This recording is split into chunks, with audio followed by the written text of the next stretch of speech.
আজি দিনটো আমাৰ বাবে অত্যন্ত গৌৰৱৰ দিন আৰু স্মৰণীয় দিন। কাৰণ আজি অসমৰ ৰাইজৰ বাবে, উত্তৰ পূৰ্বাঞ্চলৰ ৰাইজৰ বাবে দেশৰ মাননীয় প্ৰধানমন্ত্ৰী নৰেন্দ্ৰ মোদী ডাঙৰীয়াই আজি এই নামৰূপলৈ আহি আমাৰ নামৰূপ চতুৰ্থ সাৰ কাৰখানা আধাৰশিলা স্থাপন কৰিবৰ বাবে তেখেতে যি মহৎ পদক্ষেপ লৈছে, তাৰ বাবে মই প্ৰথমতে সমগ্ৰ মোৰ ডিব্ৰুগড় লোকসভা সমষ্টিৰ ৰাইজৰ হৈ, অসমৰ ৰাইজৰ হৈ, উত্তৰ পূৰ্বাঞ্চলৰ ৰাইজৰ হৈ মাননীয় প্ৰধানমন্ত্ৰী ডাঙৰীয়াক আন্তৰিকতাৰে শ্ৰদ্ধা সহকাৰে কৃতজ্ঞতা জ্ঞাপন কৰিছোঁ। আমি সকলোৱে জানো, আমাৰ দেশৰ সৰ্বাতোতকৈ মৰমৰ আৰু প্ৰিয় নেতাজনে হৈছে নৰেন্দ্ৰ মোদী ডাঙৰীয়া। বৰ্তমান বিশ্বৰ বুকুত সৰ্বাতোতকৈ লোকপ্ৰিয় নেতা হিচাপে পৰিগণিত হৈছে। তেখেতৰ শক্তিশালী পদক্ষেপৰ যোগেদি আজি ভাৰতবৰ্ষক বিশ্বৰ বুকুত অন্যতম শক্তিশালী ৰাষ্ট্ৰ হিচাপে প্ৰতিষ্ঠা কৰাৰ ক্ষেত্ৰত সফলতা অৰ্জন কৰিছে। পৰম শ্ৰদ্ধাৰ মাননীয় প্ৰধানমন্ত্ৰী নৰেন্দ্ৰ মোদী ডাঙৰীয়া, অসমৰ ৰাজ্যপাল লক্ষ্মণ প্ৰসাদ আচাৰ্য ডাঙৰীয়া, অসমৰ মাননীয় জনপ্ৰিয় মুখ্যমন্ত্ৰী শ্ৰদ্ধেয় ডক্টৰ হিমন্ত বিশ্ব শৰ্মা ডাঙৰীয়া, ভাৰত চৰকাৰৰ প্ৰাক্তন মন্ত্ৰী বৰ্তমান ৰাজ্যসভাৰ সদস্য ৰামেশ্বৰ তেলী ডাঙৰীয়া, অসম চৰকাৰৰ মন্ত্ৰী প্ৰশান্ত ফুকন ডাঙৰীয়া, যোগেন মোহন ডাঙৰীয়া, বিমল বৰা ডাঙৰীয়া আৰু আমাৰ মাননীয় বিধায়কসকল, পৰম শ্ৰদ্ধাৰ উপস্থিত ৰাইজ আৰু সাংবাদিক বন্ধুসকল, নামৰূপবাসী ৰাইজে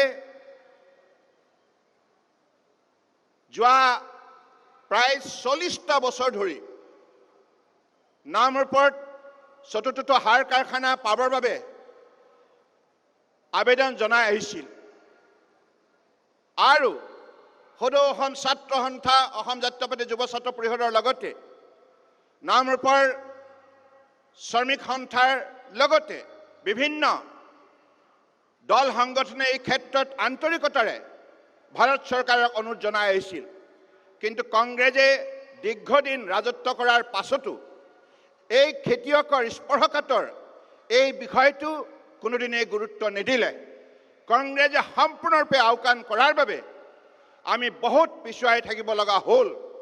কিন্তু বৰ্তমান প্ৰধানমন্ত্ৰী নৰেন্দ্ৰ মোদী ডাঙৰীয়াই আন্তৰিকতাৰে অসম তথা উত্তৰ পূৰ্বাঞ্চলৰ খেতিয়কৰ ৰজা কথা আন্তৰিকতাৰে উপলব্ধি কৰি আজি তেখেতে নিজেই 10,000 কোটি টকা ব্যয় কৰি চতুৰ্থটো আজি নামৰূপ সাৰ কাৰখানা নিৰ্মাণৰ আধাৰশিলা কৰিবলৈ আহিছে। ইয়াতকৈ আৰু আমাৰ খেতিয়ক ৰাইজৰ বাবে কি ডাঙৰ কথা হ'ব পাৰে কওকচোন ৰাইজ, হয়নে নহয়?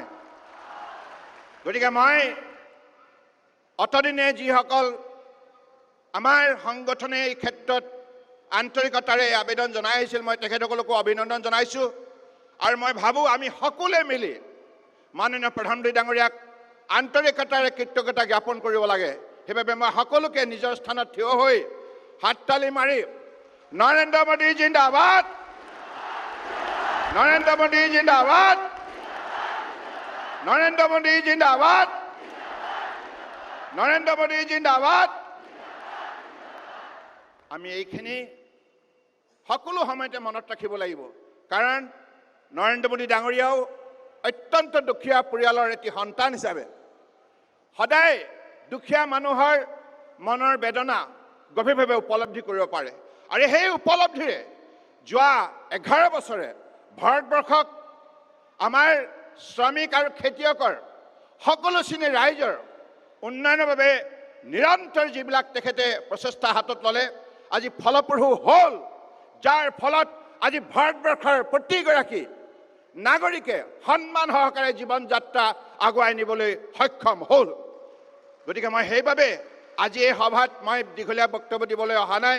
আমি সকলোৱে আগ্ৰহেৰে বাট চাই আছোঁ মাননীয় প্ৰধানমন্ত্ৰী নৰেন্দ্ৰ মোদী ডাঙৰীয়াৰ বক্তব্য শুনিবৰ বাবে। মই পুনৰবাৰ নামৰূপবাসীক ধন্যবাদ জনাইছোঁ আৰু আগন্তুক দিনত এই চতুৰ্থ যিটো প্লাণ্ট নিৰ্মাণৰ ক্ষেত্ৰত যাতে আপোনালোকে সকলোৱে আন্তৰিকতাৰে যাতে সহযোগিতা আগবঢ়াব পাৰে তাৰ বাবে আবেদন জনাইছোঁ। আৰু ইয়াৰ উৎপাদনৰ ফলত কেৱল উত্তৰ পূৰ্বাঞ্চলৰ বজাৰে যে সাৰ কাৰখানাই দখল কৰিব এনে নহয়, এই ইউৰিয়াই আমাৰ চুবুৰীয়া ৰাষ্ট্ৰত বিদেশতো বজাৰ সৃষ্টি কৰিব, যাৰ ফলত লাখ লাখ প্ৰত্যক্ষ আৰু পৰোক্ষভাৱে আমাৰ নিবনুৱা সংস্থাপন পাব। আৰু সেইবাবে সেই লক্ষ্যৰে এই সাৰ কাৰখানা নিৰ্মাণৰ বাবে পদক্ষেপ গ্ৰহণ কৰা হৈছে।